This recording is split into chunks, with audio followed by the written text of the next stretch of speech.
Hello everyone, welcome back to my YouTube channel. This is a simple inverter circuit that boosts 12 volts up to 50 volts. The circuit uses only a few components, many of which are recycled from an old computer power supply. The circuit uses the IR2153 to drive the Mosfet transistors, operating at a frequency of 50 kHz. It is a simple yet practical design, suitable for most power supply applications for amplifiers. If you enjoy this circuit, I will show you how to build it right after a short introduction to my sponsor and partner, JLCPCB. I'd like to thank JLCPCB for supporting this video. Over the years, I've used JLCPCB's 1 to 4-layer PCB in many projects, and they've always been reliable with fast turnaround. Now, JLCPCB is making high-performance 6-layer PCB more accessible. With 6 layers, routing becomes cleaner and more efficient, increasing wiring density by around 30 to 50%, so you spend less time dealing with routing limits and more time focusing on your design. With free via-in-pad technology and ENIC finish included, JLCPCB delivers professional-grade 6-layer PCB without the professional-grade price. If you want to try it yourself, you can get the latest coupon by clicking the link in the description below.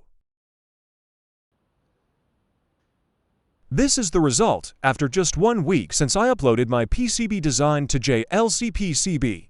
The board quality looks very impressive, clean silkscreen, accurate drilling, and a beautiful solder mask finish. The PCB edges are smooth, and all the pads look perfectly aligned. This board will be used for my new inverter project, and I'm excited to test its performance. As always, the packaging is very secure, so the PCB arrived in excellent condition. I have a lot of broken computer power supplies, so I'm going to reuse the transformers, inductors, and heatsinks from them for my project. These parts are still very useful for building switching power supplies, inverters, and many other electronics projects. Recycling old electronic components is also a great way to reduce costs and make good use of available materials. Next, I will show you how to remove the ferrite core from this transformer and rewind the coils. My method is to boil the transformer in hot water. Leave it in boiling water for about 10 minutes, then carefully take the transformer out. After taking the transformer out, you can easily separate the ferrite core and remove the copper windings inside. Unfortunately, I accidentally broke the transformer while disassembling it, so I made another one instead.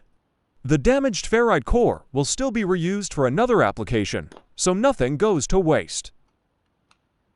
I will use a bundle of 20 enamel-coated copper wires, winding 8 turns around the transformer with a center tap.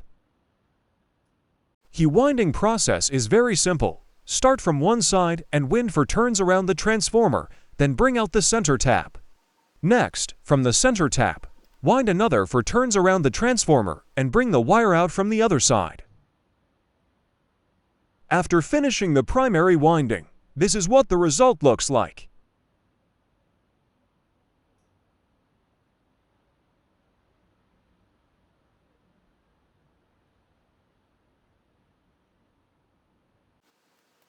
We will use insulating tape to wrap around the primary winding. For the secondary winding, each turn produces approximately 3 volts. Since I need a 50 volts output, I will wind 27 turns. We will make 2 identical secondary windings for a total of 54 turns with a center tap. After finishing the secondary winding, I will also wrap it with insulating tape for protection.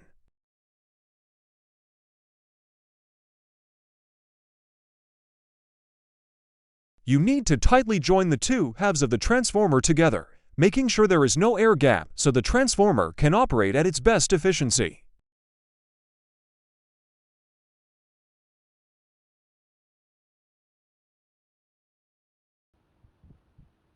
This is the oscillator section, which includes the input filter capacitors and noise filtering inductors. These components can be reused from old computer power supplies. The Mosfets used in this project can be IRFZ for 4, IR3205, IR70180, and similar models. All of them are on-channel Mosfets with high current capability. The input voltage of the circuit ranges from 10 volt to 15 volt, and the circuit operates very well without any problems. When the voltage drops below 9.5 volt, the IC will automatically shut down. There is also a voltage step-down section on the PCB that reduces the voltage to 9 volt for powering the cooling fan. For the 50 volt output, I use capacitors rated at 63 volt with a capacitance of 4,700 microfarad. You can also use capacitors with a higher voltage rating and larger capacitance if needed. Please note, the capacitor voltage rating must always be higher than the output voltage. Otherwise, the capacitor may fail or even explode due to overvoltage. This is the schematic diagram of the circuit. The circuit is very simple and operates efficiently. Thank you very much for watching this video until the end. I hope you found this project useful and interesting. If you enjoy electronics content like this, please don't forget to like the video, share it with your friends, and subscribe to my channel for more upcoming projects. See you in the next video. Thank you again for watching.